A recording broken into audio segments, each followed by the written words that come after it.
大家好，歡迎嚟到未知店嘅大眾占卜頻道。今日嚟睇下6月份嘅運勢，請大家只可以按照自己第一直覺揀其中一張。呢度係第一組，分別出咗伊華、Isa 同埋 Cannas。睇牌面可以見到，基本上大半個6月呢，你會遇到好多要等或者停咗喺度嘅情況。可能明明有好多嘢要做，但係其中一個環節卡住咗，你就停咗喺度，或者係一開始嗰件事呢發展得非常之慢。睇牌面都可以見到，因為紫杉樹係一種生長得好慢嘅樹啦。咁亦再加上下一張牌又係冰喎，慢之餘又凍結咗，慢上加慢，所以就係搞到好多事情一拖再拖。咁面對呢種事情呢，咁其實提醒你可能需要靜落嚟，慢慢去諗下仲有冇第二啲方法，或者睇下有冇其他你冇留意到嘅細節位。其實感覺成個6月嘅發展都幾奇妙㗎，因為睇落去成組牌呢，如果冇前面你停落嚟思考一下真正你想要啲乜嘢，你個內在嘅真實係究竟係點樣樣嘅？當你思考清楚之後呢，你先可以點着嗰把火去睇清前面條路應該點樣行。當你睇清楚之後呢，我覺得你應該會突然之間有好多 idea， 完全係領悟到你嗰件事要點樣做，之後就順風順水咁樣將嗰件事咁樣發展落去。之後我哋嚟抽一張建議牌，牌面係一個避難所，咁啱啱好可以對應翻你呢個月當中會有一段時間靜咗落嚟。咁其實你可以利用呢段時間，自己一個人去探索下自己內心，唔好俾你內心團火熄滅咗。但係雖然建議你要靜落嚟，都唔好完全咁樣自閉。都要去同人有啲接觸啊、交流啊，咁樣大家啲想法互相碰撞之間呢，先可以有啲新嘅 idea 出返嚟嘅。一早就係咁多啦，我哋下條片再見啦，拜拜。Hello， 歡迎選擇第二組嘅朋友。抽牌嘅時候，我感覺你呢組呢有一種好強烈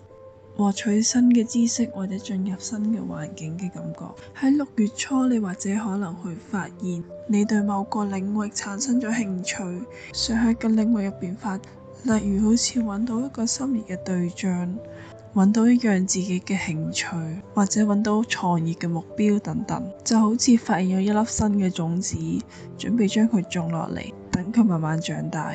但係當你進入一個新嘅領域，就意味着有好多未知不可控嘅因素嚟。副牌俾我感覺6月個中旬可能會發生好多唔係你意料之內嘅嘢，即係可能你一開始做咗好多假設自己需要面對嘅困難啊，自己需要準備嘅嘢，但係當你真係投身入去嗰陣時候，你會發現好多嘢都係未知嘅，仲有機會需要你去賭一賭。但係如果你真係決心去投身發展呢一樣嘢呢，你都會揾到屬於你嘅機緣。但係牌面都提醒你，假如你真係遇到一啲意料之外嘅事，或者一啲唔知點算好嘅事，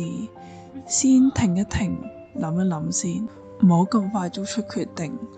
可能要過咗6月下旬，會出現一啲新嘅提示，唔需要咁急去做決定。畢竟呢個6月變化會好大，先觀望一陣間，等件事情嘅形勢清楚啲先再做出決定都唔遲。可能好多人見到冰，第一時間諗起佢唔係啲咩特別好嘅嘢，又凍又係停咗呢樣嘢。但係當面對一啲未知嘅事情，佢係幫你保存儲存一啲能量，等到適合嘅時候再幫你釋放出嚟。而建議牌 Creativity 就啱啱好指出咗你呢個月份最關鍵嘅破局點。當你喺好多事情唔知道點樣發生，推動唔到，就好似俾人冰凍住咗嘅時候，其實呢張牌係建議你唔好向外揾答案，而係先問下你個內心，向自己內在通過創意揾到一個新嘅出口。其實你成個6月嘅主題唔係關於解決問題，而係點樣轉化能量。當你遇到好多唔知點樣解決嘅事情嘅時候，唔好將你自己擁有嘅牌亂咁打出，而係先停一停，諗一諗，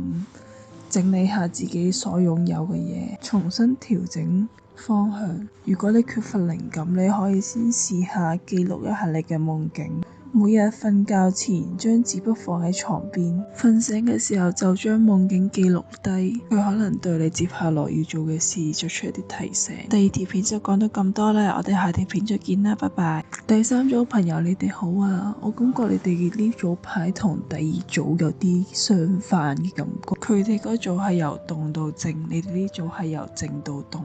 有一種需要破局而新生嘅感覺。感覺選擇呢一組嘅朋友喺6月之前一直都面臨住挑戰或者一啲人際上嘅摩擦，甚至係有一段比較痛苦嘅時刻。個人一直都處於一種偏向防守或者攻擊性比較強嘅狀態。你可能睇穿咗身邊一個人真面目，亦都可能係破解咗某一個一直困擾咗你好耐嘅僵局。但係其實呢種轉變，整體嚟講對你都係一個比較好嘅一個轉變。雖然你喺入邊可能好痛苦，但係佢亦都係幫你清理同埋淨化你之前嘅負能。當你喺6月之前或者6月頭左右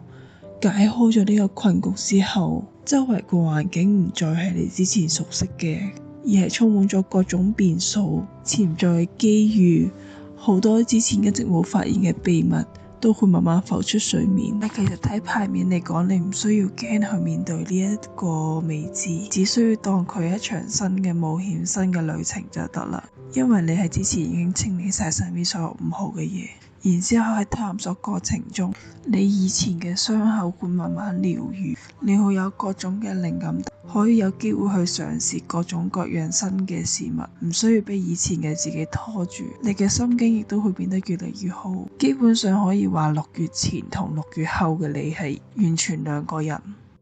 係破繭之後嘅新生。之後我哋嚟睇下你張建議牌。佢基本上回應咗你應該點樣應對月前嘅衝擊，同埋6月中你會面對新環境對你帶來嘅混沌同埋迷茫。佢建議係活出你嘅真實。當你面對各種各樣嘅變動嘅時候，請你先問一問自己，我最真實嘅感受係乜嘢？我嘅底線係乜嘢？當你認清咗呢2點之後，你就跟住你自己嘅直覺行，同埋唔好俾任何人越過你嘅底線。你清走晒身邊所有負能量唔好嘅人嘅時候，你就可以開始慢慢建立一個屬於自己絕對安全嘅空間。你唔再需要擔驚受怕，時刻提防人哋。你可以活出真實，有一個地方可以俾你休息充電，用一個更好嘅精神狀態去迎接挑戰。喺度再俾個提醒，當一啲挑戰同埋或者人與人之間衝突出現嘅時候，千祈唔好去逃避，將佢睇做一個能量嘅清理，遵從你嘅內心。尤其今年係赤馬紅月，好多一啲潛在嘅爭執同埋衝突都會爆發出嚟，唔好驚。咁今日呢條片就到咁多啦，多謝大家各位嘅收睇，我哋下期再見啦，拜拜。